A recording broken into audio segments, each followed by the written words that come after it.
defeat the Golden Rhino goons, and find Yo-Yo!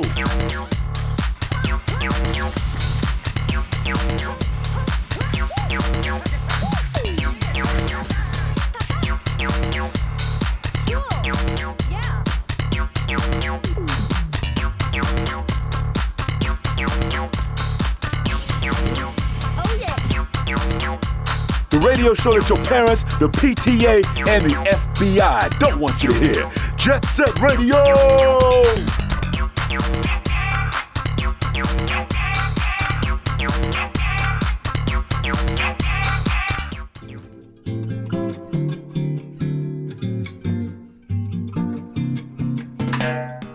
Hey, right now I have enough unemployment to do one more nice video. So before I'm back to work in like 2 or 3 days, hopefully this one's worth it. You'll notice the quality is pretty bad, as it's from an actual game console, which is good. But don't worry, I still pirated it, so that hasn't changed. Now to give some context to my relation to this game, at some point as a teenager I decided that it was my personal favorite game. And although I probably wouldn't make that choice today, given how deeply flawed it is, I still stand by that choice I made. But yeah, there's a lot to critique here, so it's going to be rough and interesting at the same time. Hope you enjoy it.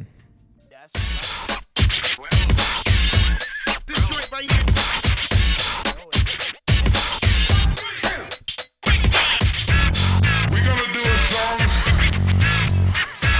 that you never heard before. So, for those not aware, Jet Set Radio Future is about a group of rowdy teens, although they're preteens in the previous game. They find themselves under the thumb of an oppressive regime known as Rokaku. Rokaku, their power extends to basically every facet of public life, including, most importantly, local policing, as you can see here. These Rudies, a name they're referred to in-game, are encouraged by a DJ Professor K, who heads the local pirate radio station, Jet Set Radio. Jet Set Radio! Hold up. Wait a minute. I think I'ma call it. Yeah, Jet Set Radio Future! And for story, that's your lot. You're not getting any more than that. I mean, people going around on rollerblades, going up 90-degree inclines up poles. I mean, we're lucky to get a narrative at all in a case like this. Let's be real. We got another letter from Osaki. He says, I burned my house down. What should I do now? How should I know, fool? But the story is somewhat necessary, as all gameplay elements then extend from this very basic plot structure. And that's fine. It's an arcade game. It doesn't need to have the narrative nuance of Casablanca. The story here is just a platform to stand on, and it's not expected for players to pay any emotional investment into it. To me, it's just a framework story that's built out of necessity, and that's fine.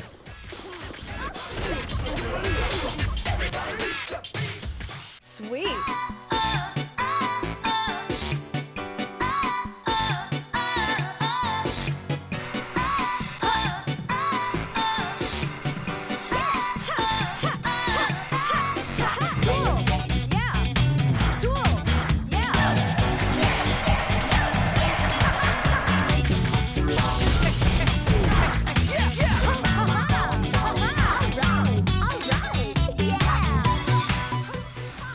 One of the most outstanding aspects of this game is undoubtedly in the controls. So simple, so elegant, so easy, just snappy.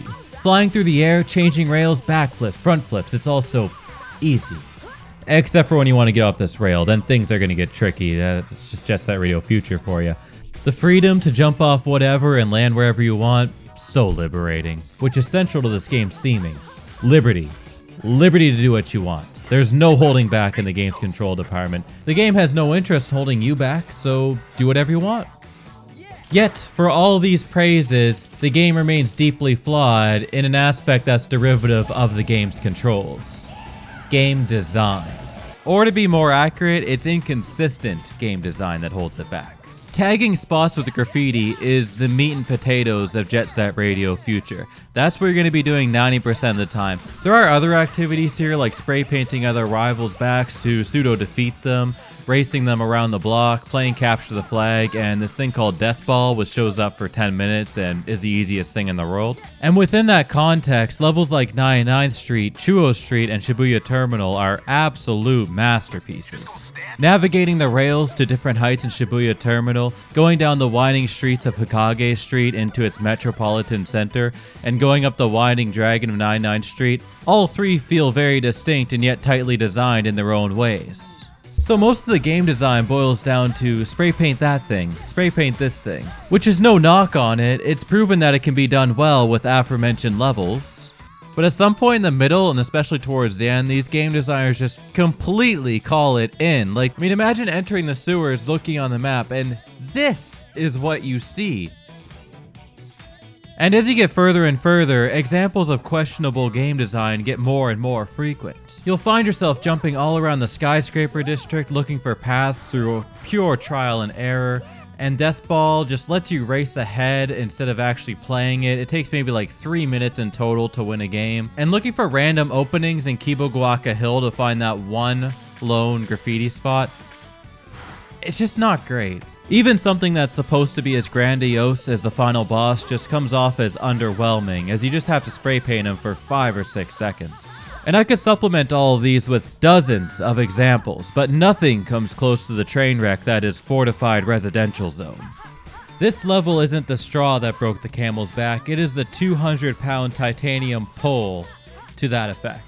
First off, they give you an hour to defuse about 10 bombs strewn throughout the level when you only really need 10 minutes. And I'm not tooting my own horn here, I'm not some gaming god. I mean, you put a time section in front of me and my first thought is usually, when was the last time I saved, because I'm going to be reloading after some trial and error here. And second, between these random shapes scattered around, these oblique angles to grind from, and these random stairs and ramps placed throughout with no cohesive thought to the actual aesthetics of the world, it just doesn't feel very purposeful. And by the time you find yourself crashing through these awnings over and over again, 3 times in a row, that's how many times they repeat this puzzle, it'd be understandable to be left thinking, at what point did the design go so south? At what point did we go from Shibuya Terminal to this? But I don't want to leave this section on such a downer. Overall, Jet Set Radio Future is well designed, it's just polarizing and it consistently gets weaker as it goes on.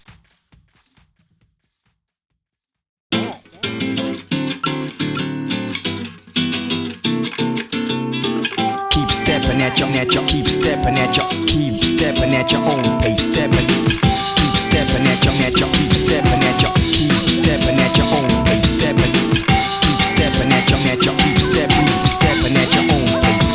pace.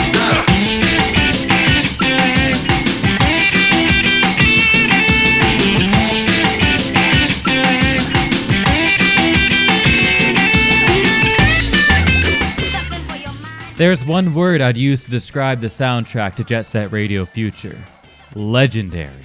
Hideki Naganuma, Sega's in-house composer, did an insane job of not only creating music, but selecting licensed music as well.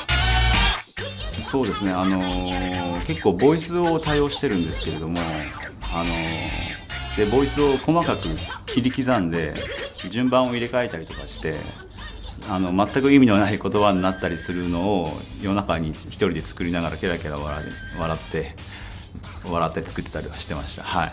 And if you bought the game, it wouldn't be too far-fetched to say that you bought an album as well. And while not all songs hit the same, some just fit so thematically perfect, it's unbelievable. The Skyscraper District with That's Enough, remixed by BB Rights, especially comes to mind. It just really gives you the feeling of soaring above the streets going building to building.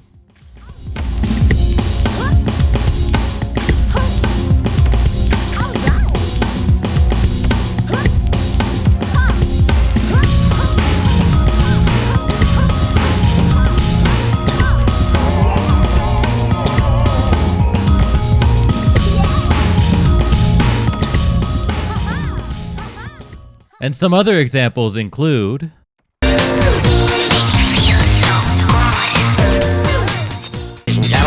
Warren, he made us the hard way. Hey, the front line takes the hard. You have a shooter and a good one. Hello, Allison, I wanna hold your hand. I haven't been the same man since And although unrelated, I'd feel remiss not to mention Hideki Naganuma's Twitter feed. It's a bit of a ride in there.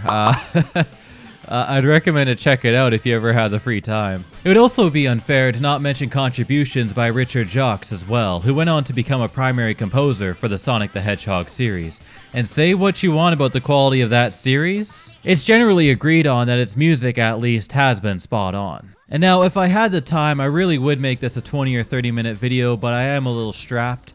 So in summary, Jet Set Radio Future is a game with an amazing soundtrack, a serviceable story, tight gameplay, and some sloppy design, but it's not egregious enough to ruin the entire game or anything like that. Well, thank you for tuning in. I really appreciate you watching, whoever you are. And if you'd consider it, give a subscribe, give a like, and give a comment on how you feel about this video, whether it was stilted or just great. I'd be very happy to read your comments and reply to it as I see it. Thank you so much. You have a great day.